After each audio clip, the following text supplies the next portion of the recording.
Welcome back to AI Unraveled, your daily strategic briefing on the business impact of artificial intelligence. It is December 11th, 2025. Today, we are stepping away from the press releases and going straight to the source, the users. We've combed through the top discussions of 2025 to bring you the pulse of the people, and the vibe has shifted. The wow factor is gone, replaced by a complex mix of skepticism and frustration. We are talking about the AI bubble fears fueled by IBM's CEO, the fierce backlash against Sundar Pichai's adapt or die comments, and the growing privacy panic surrounding Gmail. But before we dive into today's strategic briefing, stop marketing to the masses, start briefing the C-suite. You have seen the power of AI unraveled, zero noise, high signal intelligence for the world's most critical AI builders. Now, leverage our proven methodology to own the conversation in your industry. We create tailored proprietary podcasts designed exclusively to brief your executives and your most valuable clients. Stop wasting marketing spend on generic content. Start delivering must-listen strategic intelligence directly to the decision makers. Ready to define your domain? Secure your strategic podcast consultation now at the link in our show notes. This podcast is created and produced by Etienne Noumen, senior software engineer and passionate soccer dad from Canada. Now let's unravel the noise. Welcome to the deep dive. We're here to do the ultimate information shortcut for you. We take a huge stack of sources, of research, of really candid conversations, and just deliver the essential insights.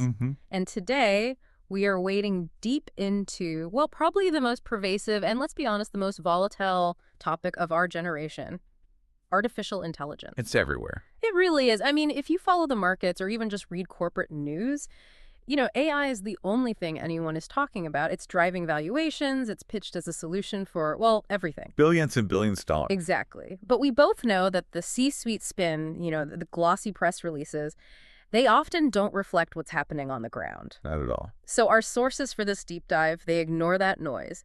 We're pulling candid grassroots sentiment directly from public discussion forums. Which is where the real conversations are happening. So our mission today is pretty clear. We just want to know, what are regular people, the actual users and workers, what are they actually saying and worrying about? We're cutting through the hype. Yeah, and getting that ground level perspective is just so essential. The lived experience of technology is often, dramatically different from the Silicon Valley narrative. Right.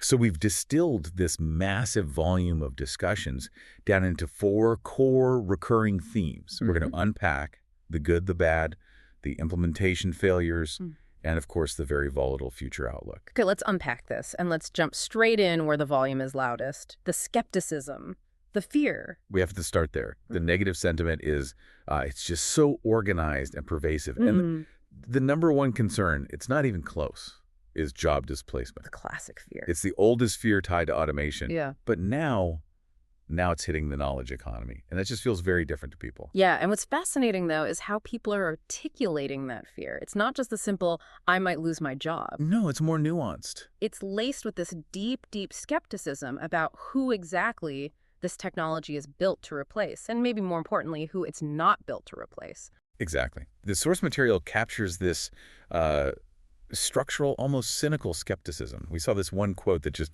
perfectly summarized it. Oh, I know the one you're talking about. It suggests the revolution isn't real until it hits the top. That's it. Once AI starts replacing CEOs, then we will be impressed. It's such a brilliant line. It speaks volumes, right? It implies that, for now, AI is just a management tool to optimize away labor costs from the bottom and the middle. And until it starts disrupting the C-suite, the strategic decision makers, well, then the average worker's job is just seen as acceptable collateral damage. And that skepticism, it transitions so smoothly into a deep financial skepticism. There's this palpable feeling that the current AI boom is it's drastically overhyped. Driven by narrative, not utility. That's what people are saying. They believe the market is being propped up by FOMO. Fear of missing out, the next big tech gold rush. Right. Which suggests that if the utility doesn't show up across the board, and soon, the whole financial structure could be, well, pretty fragile. So we have jobs, we have the market bubble. What about ethics? Privacy is always the other shoe to drop with big data. And it dropped. Hard. The systems need huge amounts of real-world data to learn, and the sources show some really serious concerns about how your personal information is being handled. The key here seems to be that the burden of protection is now on you, the user. It's shifted entirely. Take the example of email.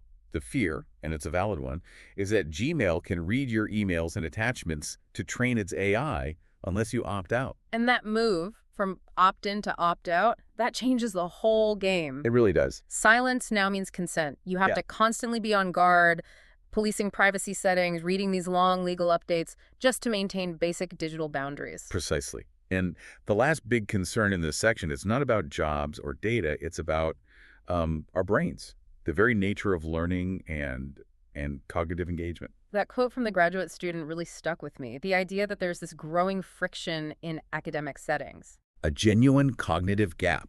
That's the crux of it. The student said it's legitimately difficult to discuss class content with my LLM using peers at times. Wow. If you look at that, it implies a real decline in engagement with the core material.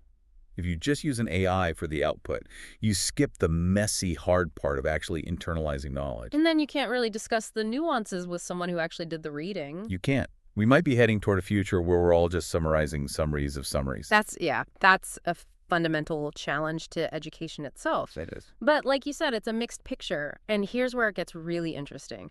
Because alongside all this fear, the jobs, the privacy, the cognitive decay, people are finding massive proven utility in these tools right now. We absolutely have to pivot to the practical upsides. Because for every person worried about replacement, there's another person using AI as a dramatically effective boost to their current productivity. Okay, so let's get tangible. What specific applications are people actually celebrating? Well, beyond the obvious stuff like drafting emails or summarizing documents, people are talking a lot about complex data sorting, analyzing code, rapid prototyping. So compressing work. Exactly. Taking a task that might have taken a whole day and focusing it into an hour, which frees you up for higher-level strategic work. And the application for students is maybe the perfect example of this. We heard from a user who was using AI to create mock exams for myself to prepare for the real thing. It's a phenomenal use case, isn't it? It lets the student custom tailor a study aid specifically for their weaknesses, not just some generic study guide. It really highlights that dual nature of the tool. Like the sources say, you can use it as an actual learning tool or you can use it to slack off. The intent of the user is everything. And beyond that kind of work, there are some specific tech advancements that are genuinely impressing people in high-performance areas, like gaming. Right. This is where AI is already delivering concrete, measurable wins. We see so much appreciation for features like DLSS deep learning supersampling. So for anyone who's not a gamer, can you break that down? Sure.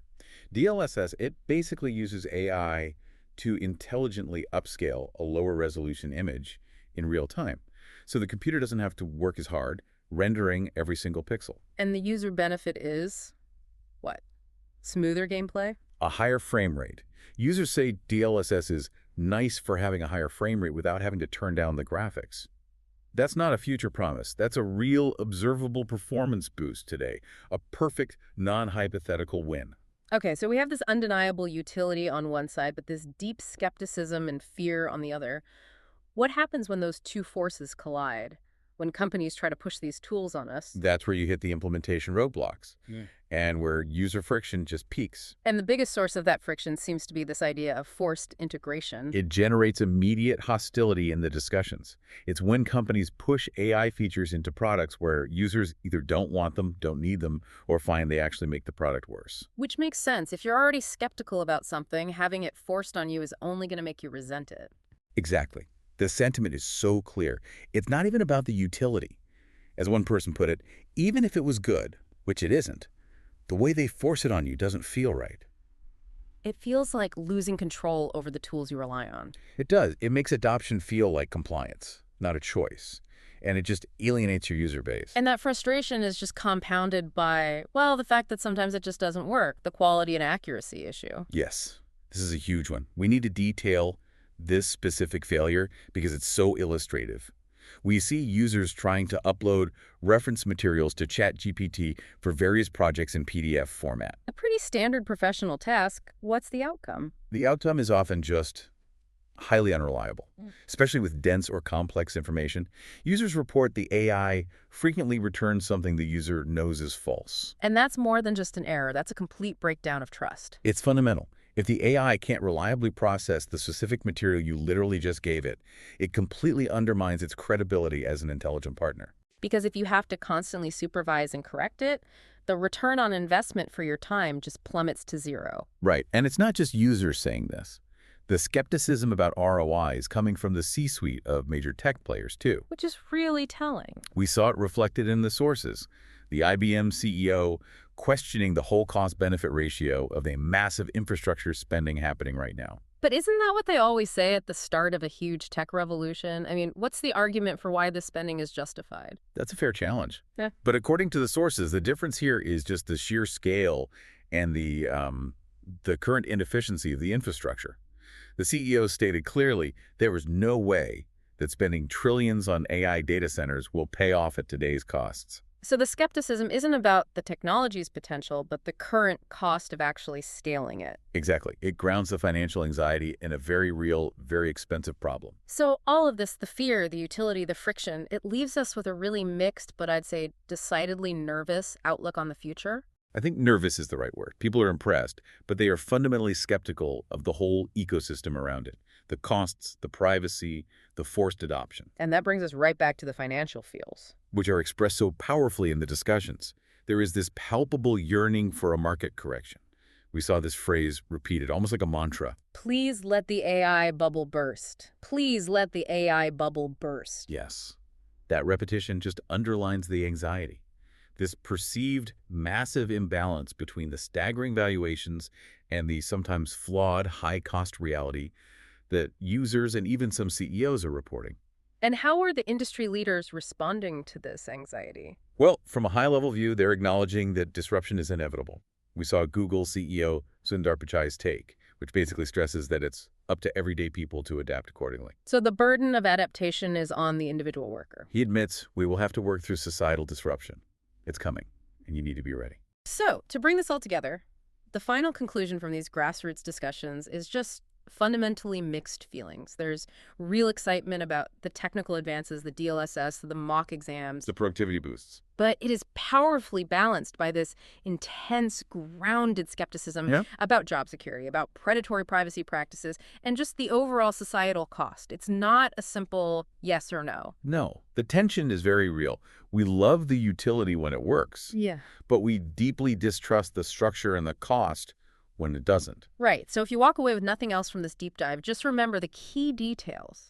That sarcastic job metric, once AI starts replacing CEOs, that vital privacy warning about the shift to opt-out data sharing, and the crippling accuracy issues when you trust an AI with your own reference materials. Because that's the core tension right there. The undeniable utility of creating custom mock exams versus the flawed, forcefully integrated reality that gives you false information and makes CEOs question the entire financial model. So we established early on that there's a risk of cognitive decay, that students can't discuss content, and now we know that societal disruption is guaranteed and adaptation is mandatory. So what's the final question this leaves us with? Well, if AI is fundamentally changing how we learn and discuss, and disruption is a given, the question for you is, what foundational critical thinking skills should you be actively strengthening right now to ensure true understanding and adaptation, rather than just reliance? How do you make sure you're using it as a tool? And not just a crutch that sometimes gives you something you already know is false. That is the skill that will define how we all navigate the years ahead. That wraps up today's special briefing. The signal for today is disillusionment. The initial hype cycle of 2025 has officially faded. What remains is a user base that is finding practical value in the tools, but is increasingly hostile toward the economic and ethical terms of engagement. The message from the community is clear. They want the tech, but they don't trust the architects. Before we go, a reminder for the leaders listening. Stop marketing to the masses. Start briefing the C-suite. You have seen the power of AI unraveled. Zero noise, high signal intelligence for the world's most critical AI builders. Now, leverage our proven methodology to own the conversation in your industry. We create tailored, proprietary podcasts designed exclusively to brief your executives and your most valuable clients. Stop wasting marketing spend on generic content. Start delivering must-listen, strategic intelligence directly to the decision makers. Ready to define your domain? Secure your strategic podcast consultation now at the link in our show notes. This podcast is created and produced by Etienne Noumen, senior software engineer and passionate soccer dad from Canada. Please subscribe and share. Until next time, keep unraveling the future.